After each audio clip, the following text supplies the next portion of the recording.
கர்த்தருடைய பரிசுத்த நாமத்துக்கு ஸ்தோத்திரம். மீண்டும் உங்களை இந்த காணொளியில் காண தேவன் கொடுத்த கிருபைக்காய் ஸ்தோத்திரம். அவரை ஸ்தோத்தரிக்கிறேன். மீண்டும் நாம் ஒரு காரியத்தை குறித்து தியானிக்க தேவன் கொடுத்த அந்த ஸ்லாக்கியத்துக்காய் ஸ்தோத்திரம். கண்களை மூடி நாம் ஜெபிப்போம். ஏனென்றால் இது ஒரு வெளிப்பாடு, எனக்கு தேவன் கொடுத்த ஒரு வெளிப்பாடு, என் மனதில் ஏற்பட்ட வெளிப்பாடு. அந்த வெளிப்பாடை நான் தேவனிடத்தில் இந்த பெற்றுக்கொண்டதுனால உங்கள்கிட்ட நான் அதை பகிரணும்னு ஆசைப்பட்றேன். ஸோ கண்மணி ஆண்டவரே, இந்த வெளிப்பாடின் மூலமாக நிறைய ஜனங்கள் இதை உணர்ந்து வழி நடக்க கிருபை தாரும். இயேசுவின் நாமத்திலே நான் ஜெபிக்கிறேன் நல்ல பிதாவே, ஆமென்.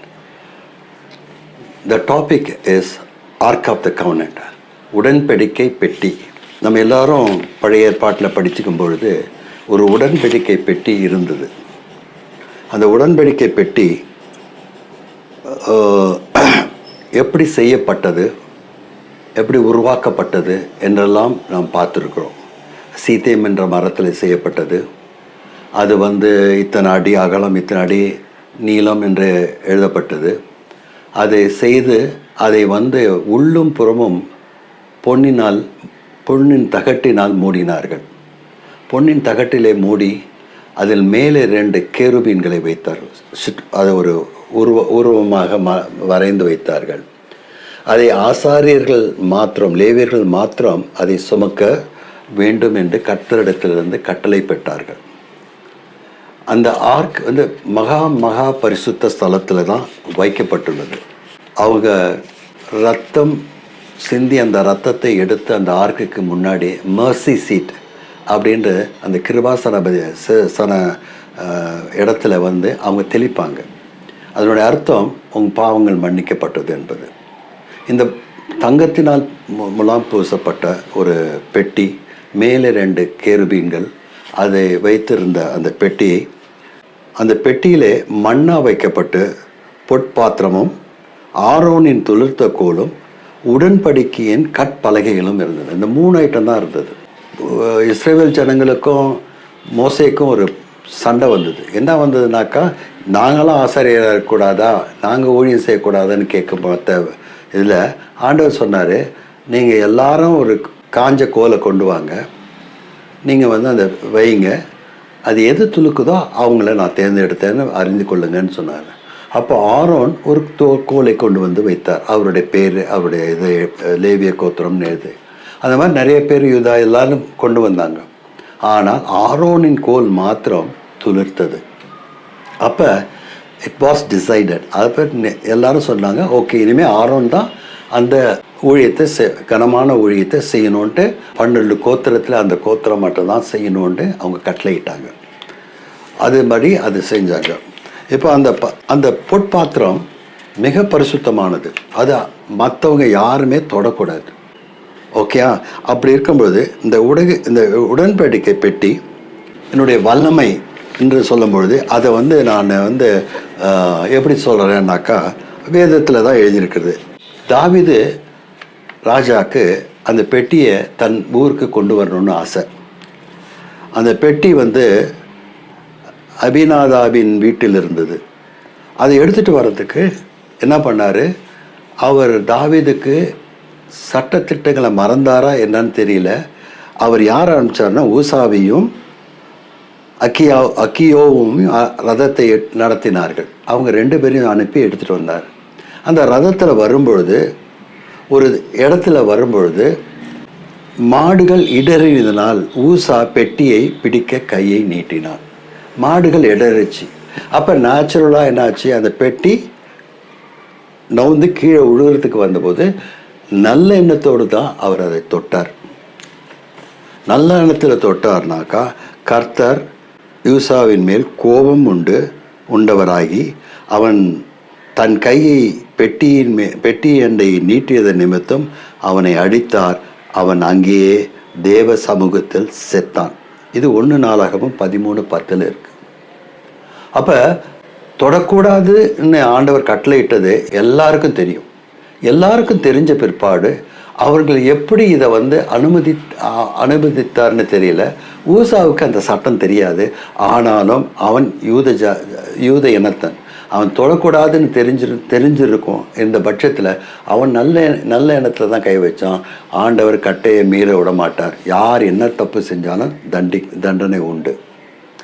இதே தேவனுடைய பெட்டி பிடிப்பட்டு ஏலியின் 2 குமாரராகிய ஒபேனியன் பினேகாசும் மாண்டார்கள். இது என்னன்னாக்கா, இதுக்கு முன்னாடி ஏலிங்கிற ஒரு ஆசாரியர் இருந்தார்.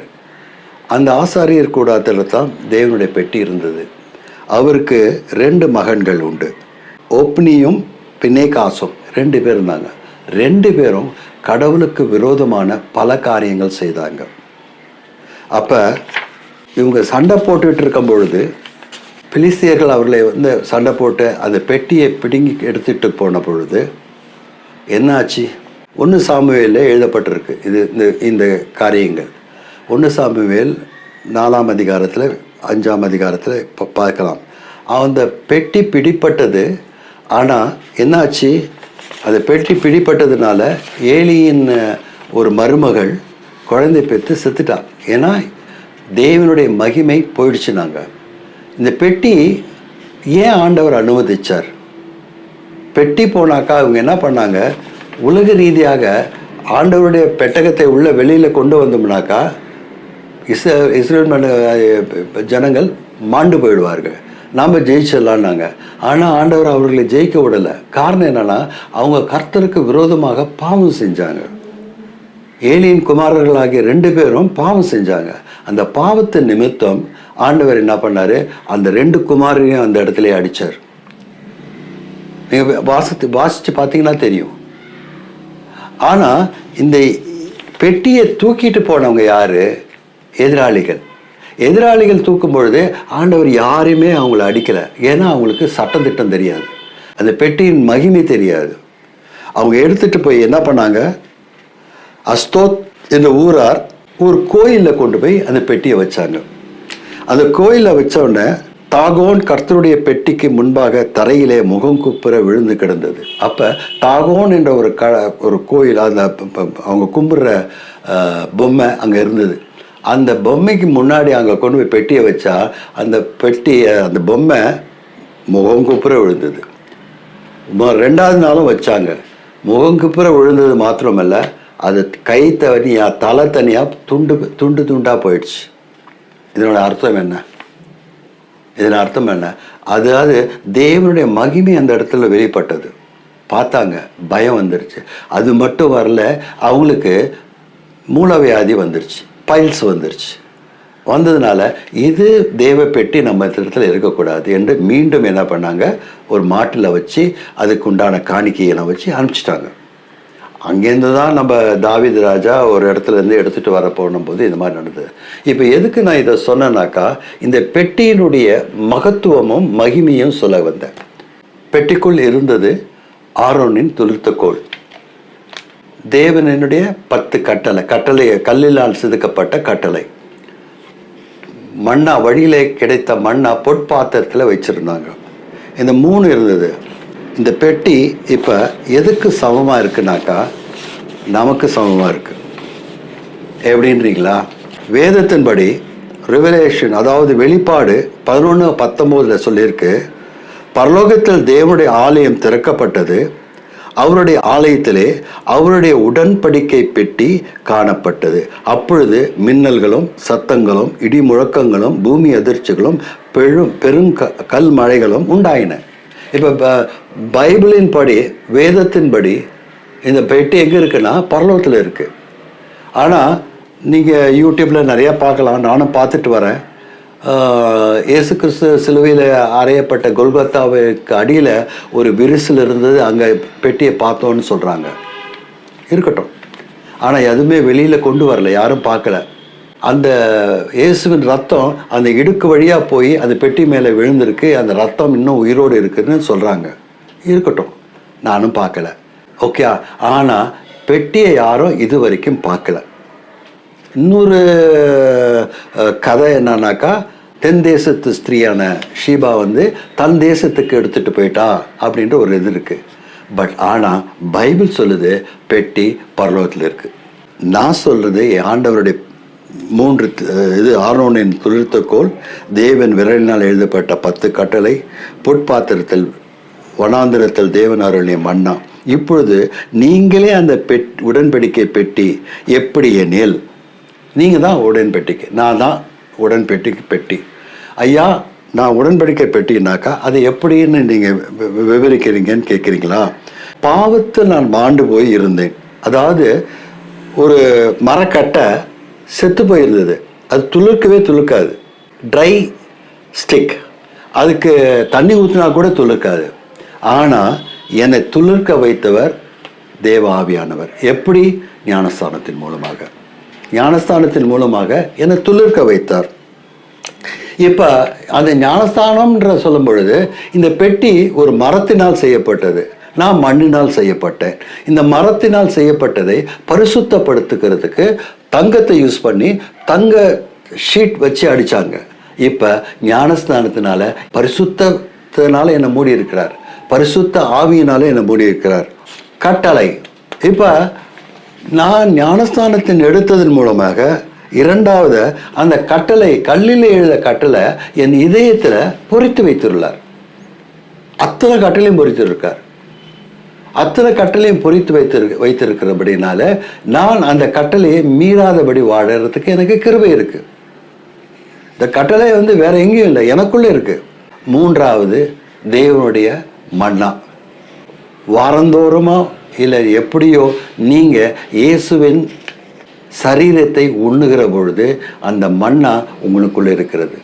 நானே ஜீவ அப்பம் என்று யோவான் 10ஆம் அதிகாரத்தில் சொன்ன வசனத்தின்படி நானே ஜீவ அப்பம். அந்த அப்பம் எனக்குள்ளே இருக்கிறது. இப்போ அவரோட ரத்தம் எனக்குள்ளே இருக்கிறது. பரிசுத்த மெர்சி சீட்டில் போய் அந்த ரத்தத்தை சிந்த வேண்டியதில்லை, அந்த ரத்தம் எனக்குள்ளே சிந்தப்பட்டு இருக்கிறது. இப்போ எனக்கு எனக்குள்ளே என்ன இருக்கு? நான் துளிர்க்கப்பட்டு இருக்கிறேன், நான் துளிர்க்கப்பட்டு இருக்கிறேன். எனக்கு அவருடைய கட்டளைகள் என் இதயத்தில் பொறித்து வைக்கப்பட்டுள்ளது. கல்லில் இருந்தாலும் உடைச்சிடலாம், மோசை உடைச்சிட்டாரு. ஆனால் என் இதயத்தை உடைக்க முடிச்சாருன்னா நான் காலி. அதனால் இயேசுடைய ரத்தம் எனக்குள்ளே இருக்கிறதுனால அந்த ரத்தத்தினால என் பாவங்கள் அனைத்தும் மன்னிக்கப்பட்டிருக்கிறது. அவர் மன்னாவாக எனக்குள்ளே வாசம் செய்கிறார்.